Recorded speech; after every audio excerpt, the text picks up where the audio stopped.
the market's not so good today. Your stocks look kinda sick. In fact, they all drop down a point each time the tickers tick.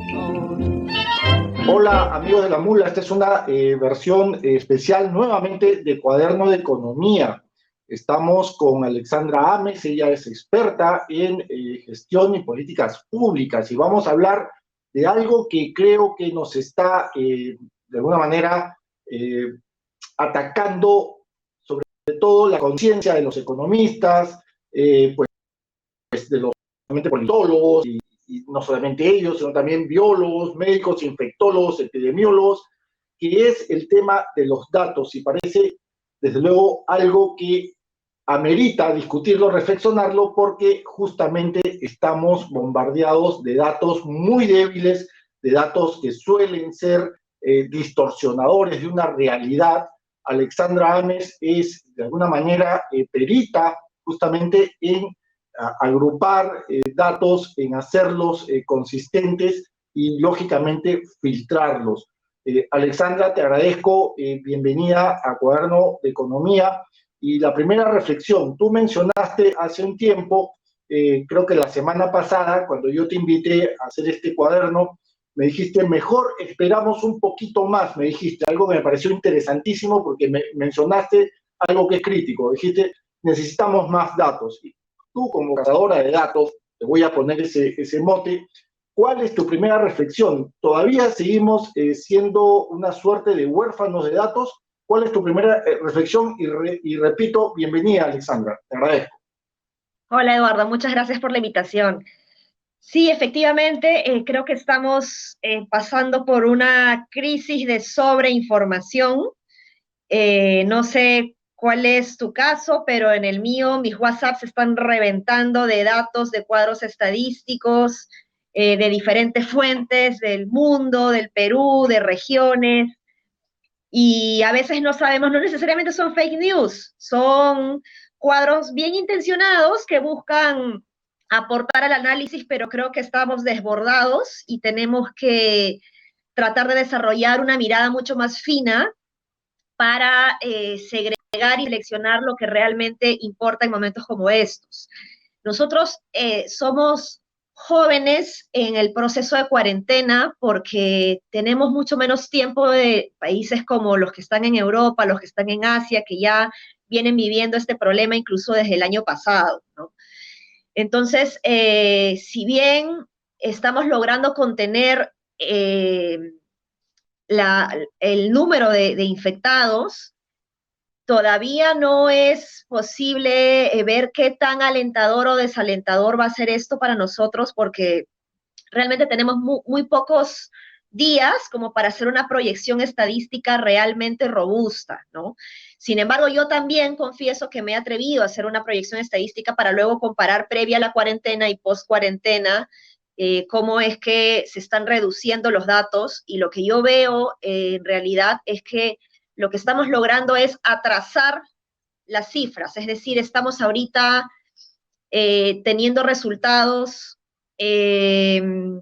como si los hubiéramos tenido una semana antes, si no hubiéramos tenido cuarentena. O sea, igual estamos creciendo en números de infectados, tenemos que ser muy conscientes de eso, no quiero causar pánico, lo que quiero es causar responsabilidad y conciencia para ver la importancia de estas medidas como la cuarentena y poder analizar de que lo más probable es que no termine esto el 12 de abril, como se ha dicho.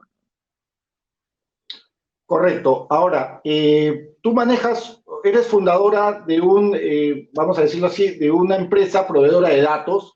Disculpa que mi lectura sea pues tan rústica, pero Poleas Lab, con el Publicherry respectivo. Poleas Lab, Alexandra Ames es fundadora de Poleas Labs, que es una empresa proveedora de datos. Ahora, desde tu experiencia, ¿por qué tenemos esta orfandad de datos que además, creo que te he entendido, no solamente corresponde a nuestra realidad, digamos, en América Latina, sino también es global? Es tan complicado reunir datos, es tan complicado cruzarlos en estos momentos. Tú hiciste un modelito que me lo mostraste hace una semana. ese modelito estuvo pues basado en una serie de observaciones, dedujiste una cuota de crecimiento, a ver si se aplanaba la curva, nunca se aplanó, pero bueno, esta es la segunda parte de esta reflexión. La primera es por qué estamos digamos, vivimos tanta en la orfandad, ¿no? ¿Por qué es tan difícil los datos? Y lo segundo es por qué no tenemos todavía un aplanamiento de la curva, y en este último tramo aprovecho para que tú también de alguna manera des el jalón de orejas respectivo, ¿no? Porque parece que hay un factor ahí que no es tan diversificable que está provocando que la curva se resista, ¿verdad? Así que, ¿cuál es tu primera en rápida reacción e impresión de estos dos temas? Bueno, lo que pasa es que normalmente en la cultura del funcionario público, sobre todo en América Latina y en Perú particularmente, estamos muy acostumbrados a tomar decisiones en base a la intuición, en base al sentido común, que a veces no necesariamente está muy desarrollado, eh, y no realmente a tomar decisiones sobre la base de la evidencia, ¿no? Entonces, los funcionarios públicos no están acostumbrados a recabar datos y trabajar con datos y sobre todo analizarlos, porque hay mil y un formas de leer estos datos que estamos viendo. La curva va a seguir creciendo porque lo que estamos contabilizando es el número de infectados. ¿Por qué se cuenta el número de infectados? Porque el Ministerio de Salud necesita saber cuál es el número de personas contagiadas para saber cuál es la necesidad de camas, respiradores y todos los requerimientos médicos para poder atender a esta población que está creciendo.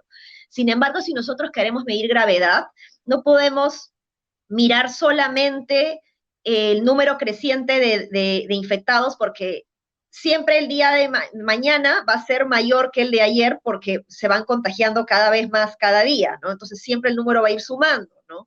Entonces, una observación que saqué también la semana pasada es que lo que debemos ver es la tasa de contagiados en función a las pruebas realizadas. Porque otra cosa que se decía es, tenemos pocos infectados o contagiados porque se están haciendo pocas pruebas.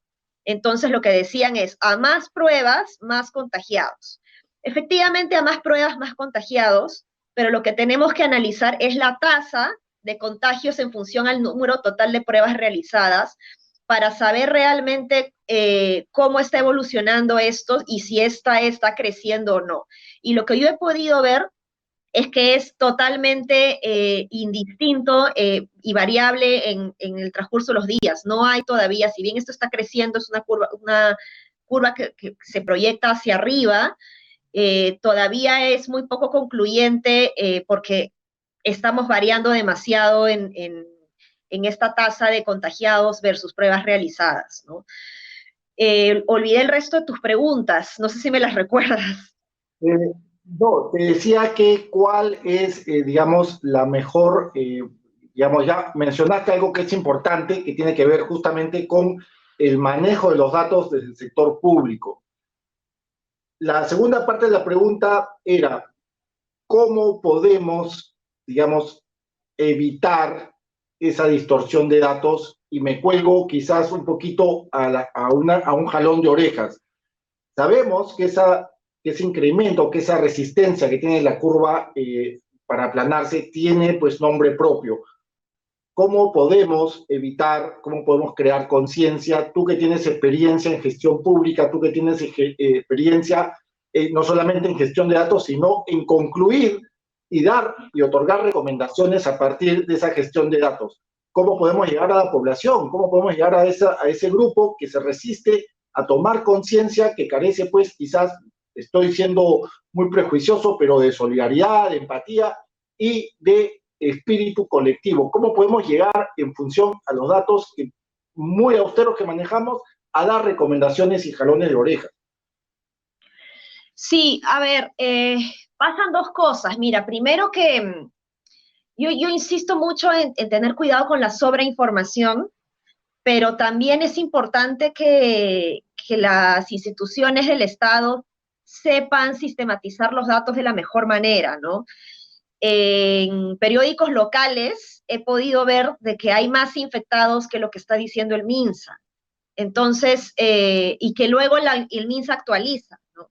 En el mismo Twitter de Minsa, si ustedes se fijan, no tengo la fecha exacta, pero el 22, 23 de marzo pusieron que había 4 infectados en Huánuco, y al día siguiente y los días posteriores pusieron que habían 2 infectados en Huánuco. Se equivocaron, pero sin embargo lo sumaron, o sea, estos 2 demás estaban sumados en el total de infectados. Entonces ahí hay un error que yo no he querido resaltar públicamente porque, vamos, creo que no es momento de criticar estos detalles, pero sí creo que es importante que los funcionarios públicos tengan una mayor conciencia de la importancia de la sistematización y de la gestión de los datos, ¿no? Ahora, lo que estamos haciendo nosotros después de la cuarentena, o lo que ha logrado el gobierno con la política de cuarentena, es contener el crecimiento. Esto no significa que está dejando de crecer, seguimos creciendo, pero lo está conteniendo en el sentido que estamos retrocediendo un poco las proyecciones que se habían dado al inicio, ¿no? ¿Cómo hacer que esto siga conteniéndose, o cómo tirar la curva hacia abajo, ¿no? Pues necesitamos ser mucho más disciplinados. Sin embargo, yo, desde mi posición cómoda, con un trabajo formal, en mi casa grande, cómoda también, me es fácil decir me quedo en casa. Pero ¿qué pasa con estos trabajadores informales que viven el día a día y necesitan realmente trabajar y ganar el dinero que suelen ganar día a día? ¿Qué pasa con ellos? ¿Qué pasa con las personas que no están en el bono? Estamos hablando de alrededor de 8 millones de personas en situación de informalidad, y el bono está llegando a pobres y extremo pobres que llegan alrededor de 2.700.000. Entonces, no estamos cubriendo realmente las necesidades de la situación de informalidad. Hoy día, si no me equivoco, una persona que también suele trabajar con datos, Rolando Arellano, lo voy a decir, no pensaba decir el nombre, pero lo voy a decir, sacó un artículo en El Comercio hablando de que hay que proteger a los formales. Y realmente yo siento, si bien puedo entender su preocupación respecto a la protección de lo formal, me parece que es un insulto a las personas que se encuentran en una situación de informalidad, ¿no? Entonces, es muy fácil juzgar de nuestros privilegios y decir, mira, esta persona que faltosa, ¿no? No está cumpliendo con la norma, se está yendo a trabajar, pero es que es lo que le toca hacer, ¿no? Entonces, y con eso no quiero alentar a la gente a que salga a trabajar y se enfrente a la autoridad, sino que mi recomendación va a ser siempre que se queden en casa, que es lo más seguro para ellos y para todos. Sin embargo, aquí el Estado tiene que ser más consciente, y no se trata de meter más represión, sino más políticas que permitan acoger realmente a estas personas que se encuentran en esta situación de tener que salir a buscar este pan que le corresponde en su día, ¿no? Sí, es muy importante, ¿no? Estamos hablando que, de acuerdo con lo dicho por Rolando Arellano, además un paréntesis, ¿no? Recuerdo hace unos años, él justificaba el machismo porque de pequeños veíamos muchas películas de charros mexicanos, ¿no? Cierro paréntesis. No, y es cierto, es cierto. Hay una columna de él que tiene que ver con eso, ¿no? Salud por eso. Bueno, es cierto, hay una columna en Reporte Fiel y lo podemos ver. Bueno, lo cierto es que sí hay una población importante informal que además corresponde también, no necesariamente pues a un bolsón, digamos, vulnerable, en emergencia, susceptible a un bono, pero también corresponde a una clase media trabajadora, ojo, es una clase media trabajadora informal, ¿no? Que puede caer en la pobreza, ¿no? Además. Claro, que es algo que yo llamo, yo lo he inventado, ¿no? Voy a echar a la parte de la argentinización de la clase media, ¿verdad? Es decir, esa capa de clase media que retrocede a niveles vulnerables C y D. Bien. Y no solo eso, sino que es una clase media que sostiene a toda una cadena de proveedores en su casa, en su Claro, trabajo, que son trabajadores informales, personal de limpieza, trabajadora del hogar en su casa. Si este empresario, digamos, informal, se queda sin ingresos para sostener esta cadena, van a terminar perdiendo las personas más vulnerables de la cadena, ¿no? correcto. Y además es proveedor, o sea, es la clase media que, digamos, históricamente es proveedora de demanda y de consumo, digamos, completando con lo que tú has dicho, ¿no? Alexandra, una reflexión final. Y ya esto va más a una autocrítica, sobre todo a los economistas. Y bueno, creo que tú tienes una visión de fuera, podría ser, que puede ser desde luego muy rica, ¿no? Eh, ¿Qué hacemos con los economistas que sueltan cifras, sueltan proyecciones, sueltan porcentajes de caída del Producto Bruto Interno? Y además también hay no economistas que también se mandan a soltar cifras. ¿Qué qué recomiendas tú para los muleros que nos escuchan? Decirles, oye, si tú lees un pata así o una chica así economista que te suelta pues que vamos a caer en Producto Bruto Interno menos tanto, o sea, ¿cuál es tu recomendación desde tu experiencia como gestora de datos? ¿Dónde se puede cruzar? ¿A dónde nos podemos ir? ¿A qué? Y también una recomendación desde luego para periodistas, ¿a dónde nos podemos proteger o en dónde nos podemos proteger contra estas suerte de, no sé cómo decirle, fake news no son, son noticias medias jaladas de los pelos? Esta reflexión final, ¿dónde encontramos buenos datos? A ver, una primera reflexión que tengo, y es que los economistas y la población en general tienen que ser conscientes, es que la economía está al servicio de las personas y no al revés, ¿no? La economía está al servicio de la humanidad. Los humanos no estamos al servicio de la economía. Entonces, en este momento, de lo que se trata es de preservar la especie humana, ¿de acuerdo?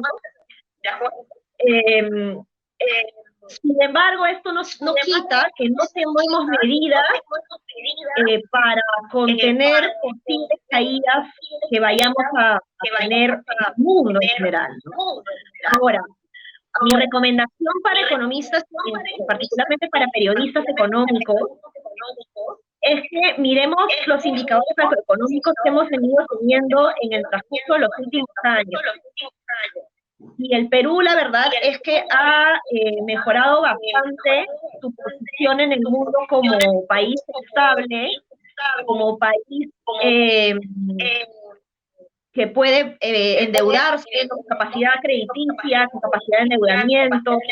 Perú es un buen pagador, por lo tanto, se le puede dar mucho más dinero para endeudarse. Creo que es un buen momento también para una gran oportunidad para que el Estado aproveche esta situación de estabilidad en la que llega esta crisis, digamos, que estamos teniendo, y pueda desarrollar e implementar las políticas más necesarias para sacar adelante a esta fuerza trabajadora que son las micro, medianas y pequeñas empresas que normalmente han estado olvidadas cuando se habla del empresariado.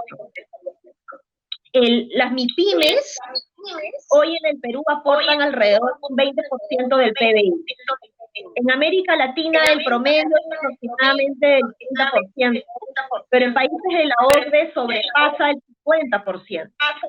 Entonces, en una situación en la que las MIPYMES, sobre todo hoy, están en riesgo, las de servicios, manufactura, ¿no? Creo que es una gran oportunidad la situación macroeconómica en la que se encuentra para sacar adelante fondos de inversión para que estas empresas puedan convertirse en un motor que puedan ayudar a empujar mucho más la economía y permitir que siga creciendo, ¿no? Entonces, con esta idea lo que yo quiero decir es que creo que estamos en una situación donde no estamos en el Perú de los 80, no estamos en el Perú de inicios de los 90, estamos en un país muy, muy bien visto internacionalmente en términos crediticios, en términos de pago de deudas. Entonces, eso nos permite tener esta oportunidad, como digo, para sacar adelante estas políticas que no hemos podido tener en su momento, pero que hoy en día en situación de emergencia pueden ser muy efectivas para que los empresarios se fortalezcan aún más. Hoy en día, por ejemplo, las micro, pequeñas y medianas empresas, solo el 6% de ellas ha tenido acceso a créditos. Y las MIPYMES no suelen acceder a créditos porque los préstamos suelen ser muy caros, los intereses son muy caros y el riesgo para el pequeño empresario siempre va a ser muy alto, ¿no? Entonces, si hoy se generan préstamos con intereses pequeñitos o con cero intereses para que esos microempresarios puedan invertir, creo que puede ser un buen año de hibernación, pero también de inversión, para cosechar el próximo año de una mejor manera.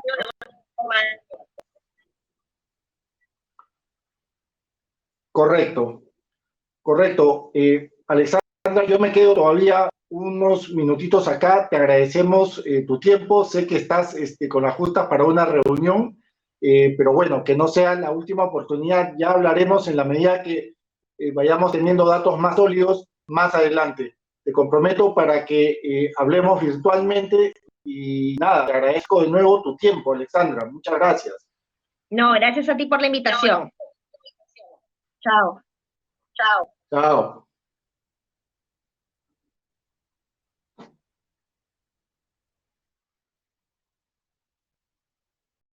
Recording started.